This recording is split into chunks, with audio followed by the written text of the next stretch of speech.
இன்னைக்கு கிச்சன் கேபினெட்ல சிறப்பு திரைப்படம் முன்னாள் அகில இந்திய கட்சி தலைவர் சரத்குமார் ராதிகா அவர்கள். நேர்களே, நாம இன்னைக்கு பார்க்க போற திரைப்படம் நாட்டாமை மூவிஸ் பெருமிடன் வழங்கும் வானம் எட்டட்டும். ஒரு அகில இந்திய கட்சி தலைவர் தன்னோட கட்சியை தேசிய கட்சியோட இணைத்த பின்னால தேசிய அளவிலான தலைவரை சந்திக்க அதே ஒரு படமா எடுத்திருக்கிறாரு இயக்குனர் பரம்பொருள்ஜி.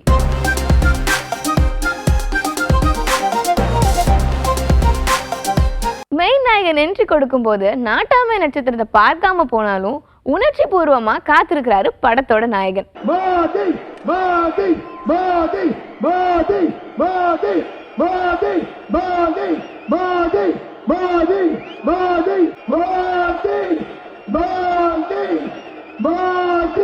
இடையில கட்சி மாறி போன முன்னாள் எம்எல்ஏ நாயகி தன்னோட கருத்துக்களை அழுத்தமா பதிய வைக்க முயற்சி செய்யறாங்க. பாரதிய ஜனதா கட்சியில் மட்டுமே அதிகமான பாராளுமன்ற உறுப்பினர்கள், அதிகமான சட்டமன்ற உறுப்பினர்கள் பெண்களாக இருந்து கொண்டிருக்கிறார்கள்.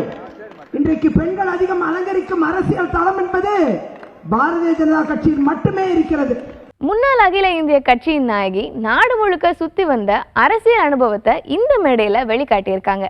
உண்மையிலே பிஜேபி கண்டெடுத்த ஒரு சிப்பிக்குள் முத்து என்று சொன்னால் மிகையாகாது. அவருடன் சேர்ந்து எங்கள் பயணத்தை ஒரு வெற்றி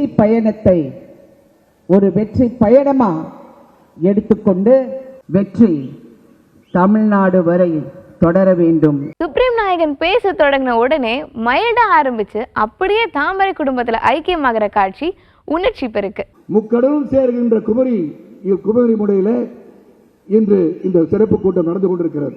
அவர் வரும்போது உங்கள் கைத்தட்டல் எதிரிகள் கூடாரத்தை கதிகலங்க செய்ய வேண்டும். பாரத் மாதா கே, பாரத் மாதா கே, பாரத் மாதா கே. கூட்டம் முடிஞ்சதும் சுப்ரீம் நாயகனை கூட்டிட்டு உள்ளூர் தலைவர்கள் மெயின் நாயகரிடம் அறிமுகம் செய்யற காட்சி ரசிக்க வச்சிருக்கு.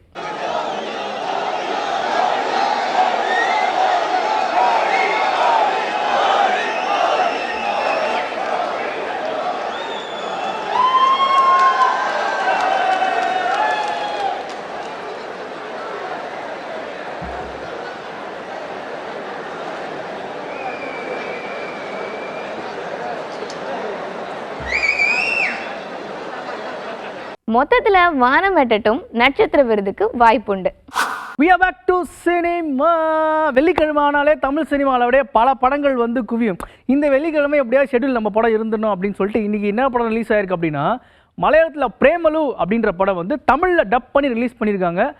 முக்கியமாக இப்போது மஞ்சுமால் பாய்ஸோட பயங்கரமான வெற்றியை தொடர்ந்து மலையாள படத்தை எப்படி விட்டோன்னு வச்சுக்கோங்களேன், நல்லா எதிர்பார்ப்பு இருக்குன்ற மோட்டிவில் தள்ளி விட்டாங்களான்னு தெரியல, அந்த படம் ரிலீஸ் ஆயிருக்கு. அடுத்தது காடு வெட்டி அப்படின்ற ஒரு படம், ஆர்கே சுரேஷ் அவர்கள் நடிக்கிற காடு வெட்டி அப்படின்ற படம் ரிலீஸ் ஆயிருக்கு. மாஸ்டர் மகேந்திரன் அவர்கள் நடிக்கிற அமிகோ கேரேஜ் அப்படின்னு ஒரு படம் வந்து ரிலீஸ் ஆயிருக்கு. ரொம்ப வருஷத்துக்கு அப்புறமா இப்போ ரீசெண்டாக பவானியோட சின்ன வயசு கேரக்டர் விஜய் அவர்கள் படத்துலலாம் வந்து பயங்கரமாக பண்ணியிருப்பார். இப்போ அகெயின் அந்த அமிகோ கேரேஜ் அப்படின்ற படத்தில் லீட் பண்ணியிருக்கிறார். அது மட்டும் இல்லாமல் வெள்ளிக்கிழமை இன்னும் நிறைய படங்கள் வந்து ரிலீஸ் ஆயிருக்கு. பார்த்திபன் அவர்கள் இயக்கத்தில் டீன்ஸ் படத்திலிருந்து ஒரு சாங் ஒன்று விட்டுருக்குறாங்க. அந்த சாங் வந்து இசைப்புயல் ஏஆர் ரஹ்மான் அவர்கள் ரிலீஸ் பண்ணியிருக்காரு. இந்த படத்தோடைய மியூசிக் டைரக்டர் வந்து டி இமான் அவர்கள். பாட்டோட பேர் வந்து நான் காணாததை காண்கிறேன் அப்படின்னு அந்த பாட்டு எழுதியிருக்கிறவர் வந்து படத்தோடைய இயக்குனர் பார்த்திபன் அவர்கள் தான். யோகி பாபு அவர்கள் நடிக்கிற கஜானா படத்தோடைய டீசர் வந்து விட்டுருக்காங்க. வித்தியாசமான ஒரு டைட்டிலை வச்சு இந்த டீசர் விட்டுருக்காங்க. பார்க்கும்போதே வந்து ஒரு புது படத்தோட ஃபீல் மாதிரி இருக்கு. ஸோ இன்னைக்கு கிச்சன் கேபினெட் பார்த்து என்ஜாய் பண்ணியிருப்பீங்க அப்படின்னு நம்புறோம். அடுத்த வாரம் இதே மாதிரி இன்ட்ரெஸ்டிங்கான விஷயத்தோட உங்களை வந்து சந்திக்கிறோம். இதில் விடைபெறுவது நான் உங்களுடைய சிவா.